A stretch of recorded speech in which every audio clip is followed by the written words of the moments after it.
Hablar de eso. Marce, ¿cómo va? Adelante. Gracias, Gonzalo, y precisamente para hablar de estos indicadores a nivel nacional, qué es lo que pasa en la ciudad, qué es lo que él va percibiendo desde la cotidianeidad y el análisis, claro está. Le agradecemos la deferencia a Fabio Derco, el economista. Bueno, ¿qué se pueden decir primariamente de estos números que se conocieron ayer? Hola, buenos días.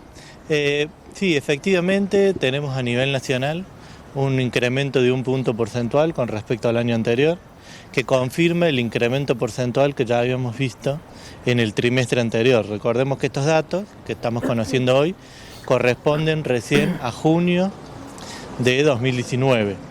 Son previos a las elecciones, para que tengamos una idea temporal. Tienen los datos del INDEC, siempre recordemos, de desempleo se publican cada 3 meses y tienen un retraso de unos meses, corresponden siempre al trimestre previo. Entonces, en el primer trimestre hemos tenido un incremento de 1 punto porcentual que nos da interanual, que nos daba 10,1 de desempleo, y ahora tenemos el mismo incremento interanual, 10,6, lo que confirma que el gran salto de desempleo se produjo durante la crisis de 2018 y no tanto en los meses que van del 2019. Obviamente, luego en estos últimos 3 meses, con las elecciones, hemos tenido un nuevo cimbronazo, con lo cual estos datos quedan un poquito desactualizados, ¿no? Es probable que tengamos un nuevo aumento del desempleo. Si miramos fino, podemos ver que tuvimos 1 punto de incremento porcentual durante 2018, o sea, el periodo 2017-2018, y otro punto de incremento a nivel nacional, entre 2018 y 2019. El primer incremento fue impulsado fundamentalmente le pegó a todos los sectores. Es decir, que eso fue claramente un problema relacionado con la crisis económica que vivimos. Y no importa el nivel educativo, no importa el género, no importa el sector económico en el que se trabajaba, el desempleo aumentó de forma igual. En el último año, es decir, desde 2018 a 2019, ya tenemos pérdida de empleo en el sector fundamentalmente no calificado y en el tipo de trabajos operarios, tanto en industria manufacturera como en comercio. Pero, por ejemplo, la situación no es tan grave para aquellas personas calificadas o con universitario completo, o los sectores muy no calificados tampoco sufrieron tanto como sí ahora los sectores medios. Esto tiene que ver con la profundización de la crisis. Y además, otro dato relevante es que ha aumentado la cantidad de desempleo que llevan más de un año buscando trabajo. La cantidad de personas que llevan más de un año buscando trabajo ha aumentado ligeramente, ¿no? Estamos hablando de cambios ligeros, porque es un 1 porcentual que hay que descomponer. Pero más o menos es un poquito la radiografía de lo que ha ocurrido a nivel nacional. A nivel local es difícil el análisis porque la muestra es pequeña y ya estamos acostumbrados a este serrucho. Ya el trimestre anterior nos había dado un dato irrisoriamente alto, muy alto, y ahora tenemos un dato que yo lo consideraría demasiado bajo. Es probable que el desempleo esté rondando el 7%, no el 6%, y algo como menciona, entre el 7 y el 8, no tanto el 6 como menciona la encuesta actualmente. Pero eso tiene que ver con el error estadístico. Gonzalo, compañeros, tiene la posibilidad de dialogar con Dércole. Bueno, Fabio, ¿cómo va? Buen día. Gracias primero por recibir el móvil allí. Bueno, más allá de la suba o la baja, lo que claramente hay aquí es una diferencia en el nivel de desocupación entre Río Cuarto y el plano nacional, ¿no? Mientras en el nacional hay 10 y pico, aquí, bueno, el INDEC da 6,2, vos decís que eso puede ser un poquito más alto. ¿Por qué esa brecha? Aquí pudo haber un amortiguador este año en el sector agropecuario y su mayor impacto en la economía local. Sin duda existe ese amortiguador, sin duda. Pero que conocemos la serie de forma histórica, es extremadamente volátil la muestra de Río Cuarto. Quiero aclarar una cuestión. En estos trimestres, post-crisis 2018, el INDEC no ha tenido la mejor idea que además mejorar la metodología en el mientras tanto. Y ha incorporado casi 300.000 personas más a la cobertura geográfica a nivel nacional. Entre ellos, el aglomerado de Río Cuarto no se ha retocado, pero sí hay muchos aglomerados que fueron retocados. Concretamente, ¿qué es lo que ocurría? No se encuestaba toda la ciudad. Había barrios de las ciudades que quedaban fuera de la muestra, siempre. Y eso se ha corregido. según el INDEC no debería tener impacto significativo, pero sí lo tiene, porque hemos pasado prácticamente un incremento de 1 millón de personas en la población económicamente activa de un año a otro. Si lo comparamos con otros años, el incremento era apenas de 400.000, 500.000, 600.000 personas como mucho. Y este año tenemos 1.100.000. Y eso ha inflado los números en valor absoluto, no en porcentaje, no debería haber afectado en porcentaje, pero sí en valor absoluto. Y como la muestra de Río Cuarto es muy chica y aún no se ha retocado, eso podría explicar también de que todavía tenemos una excesiva volatilidad en los datos de la ciudad. Sin duda hay una volatilidad propia de la ciudad, que es el sector agropecuario.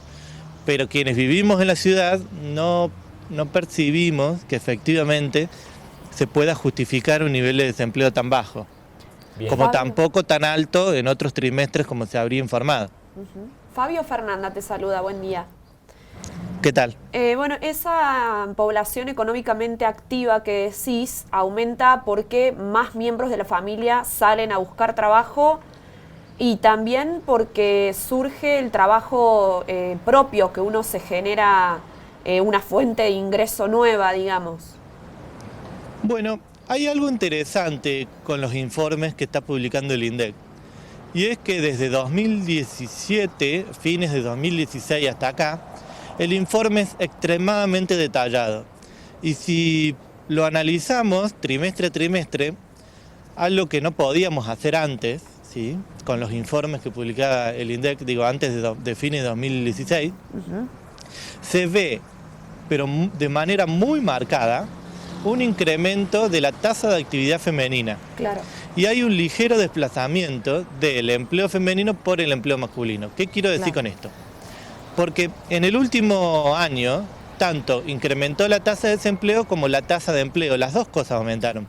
De ese 1.100.000 de personas nuevas en la población económicamente activa, por cada 3 empleos que se necesitaban para cubrir ese 1.100.000, sí, 2 se crearon y 1 quedó sin crearse. Claro. Esto es muy distinto a una situación de pérdida de desempleo total, ¿no? En una depresión económica donde no se crea empleo. Claro. Acá de 3 empleos que se crean solamente 2. Falta todavía crear 1.